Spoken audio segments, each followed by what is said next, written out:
Top quality और consistent performance के लिए सिर्फ सिल्वर पंप्स एंड मोटर्स, नाम याद रखना। તમને એમ હશે ને કે દિલ્હી કે નોઈડા ભારતના સૌથી વધુ પ્રદૂષિત શહેરો છે, પણ મેઘાલયનું બર્નીહાટ ભારતનું સૌથી વધુ પ્રદૂષિત શહેર બન્યું છે।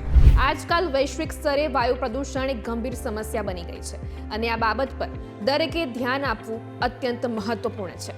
સ્વિસ એર ક્વોલિટી ટેકનોલોજી કંપનીએ IQAirના વર્લ્ડ એર ક્વોલિટી રિપોર્ટ 2024 જાહેર કર્યો છે અને આ રિપોર્ટે વૈશ્વિક વાતાવરણ પર પ્રદૂષણના પરિપ્રેક્ષ્યને વધુ સ્પષ્ટ રીતે રજૂ કર્યું છે। આ રિપોર્ટ મુજબ વિશ્વના ટોપ 20 સૌથી પ્રદૂષિત શહેરોમાં 13 શહેર ભારતના છે।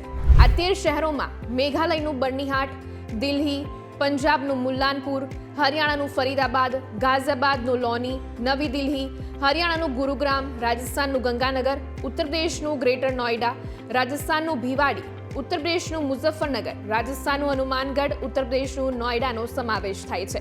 દિલ્હી જેનું વાતાવરણ શિયાળામાં સૌથી વધુ ખરાબ બની જાય છે, તે વૈશ્વિક સ્તરે સૌથી વધુ પ્રદૂષિત રાજધાની તરીકે ઓળખાયું છે। જ્યારે પરાળી સળગાવવાની પરિસ્થિતિ, વાહનોમાંથી આવતા ધુમાડા અને અન્ય અનેક સ્થાનિક પરિબળો વાયુ પ્રદૂષણોમાં વધારો કરે છે। દિલ્હી અને અન્ય પ્રદૂષિત શહેરમાં PM 2.5નું સ્તર ઘણી વખત WHOની માન્ય મર્યાદાથી 10 ગણું વધારે જોવા મળે છે। PM 2.5 એ એવા કણો છે જે 2.5 માઇક્રોનથી નાના હોય છે અને આપણા શ્વાસપથ અને ફેફસામાં પ્રવેશી શકે છે।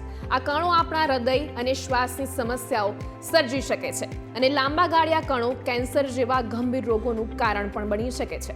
2009થી 2019 સુધીના એક સંશોધન પ્રમાણે હવામાં રહેલા PM 2.5ના પ્રદૂષણને કારણે દર વર્ષે 15 લાખ લોકો ભારતમાં પોતાનું જીવન ગુમાવી રહ્યા છે। આ એક ભયાનક આંકડો છે જે આપણા માટે ચિંતાનો વિષય છે। સમગ્ર વિશ્વ જ્યારે આ ગંભીર પરિસ્થિતિમાંથી પસાર થઈ રહ્યું છે, ત્યારે આ પરિસ્થિતિને સુધારવા માટે અનેક દેશો પ્રયાસ કરી રહ્યા છે। ત્યારે આપણે પણ કઈ રીતે આ પરિસ્થિતિને સુધારી શકીએ, આ માટે દરેકે પોતપોતાની જવાબદારીને સમજવી જોઈએ અને નાનકડો પ્રયાસ પણ મહત્વપૂર્ણ સાબિત થઈ શકે છે। આપણે તમામનો પ્રયત્ન હોવો જોઈએ કે વાહનોથી ઉત્પન્ન થતા ધુમાડાને ઘટાડવા માટે પર્યાવરણીય દ્રષ્ટિએ શ્રેષ્ઠ વિકલ્પો પસંદ કરીએ।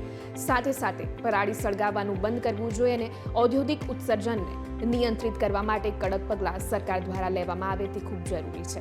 આ રિપોર્ટમાં એક માહિતી પણ આપવામાં આવી છે જે ઓશિનિયા વિશ્વનો સૌથી સ્વચ્છ પ્રદેશ છે, જ્યાં 57% શહેરો WHOના ધોરણોને અનુરૂપ છે। આ ઉદાહરણ આપણા માટે પ્રેરણા બની શકે છે કે વિશ્વના કેટલાક દેશો આવા સુધારાઓ લાવવામાં સફળ રહ્યા છે। UN મુજબ ઓશિનિયામાં 14 દેશો છે, જેમાં Australia, New Zealand, Fiji, Papua New Guinea, Nauru, Kiribati અને માર્શલ આઇલેન્ડનો સમાવેશ થાય છે। ત્યારે આપણે પણ એક જવાબદાર નાગરિક તરીકે પ્રદૂષણને ઘટાડવા માટે આગળ આવીને ફક્ત આપણા માટે નહીં પરંતુ આપણા ભવિષ્ય માટે પણ પ્રદૂષણ નિયંત્રિત કરવું ખૂબ જરૂરી છે અને એ આપણે બધા જ લોકો સાથે મળીને કરી શકીએ છીએ।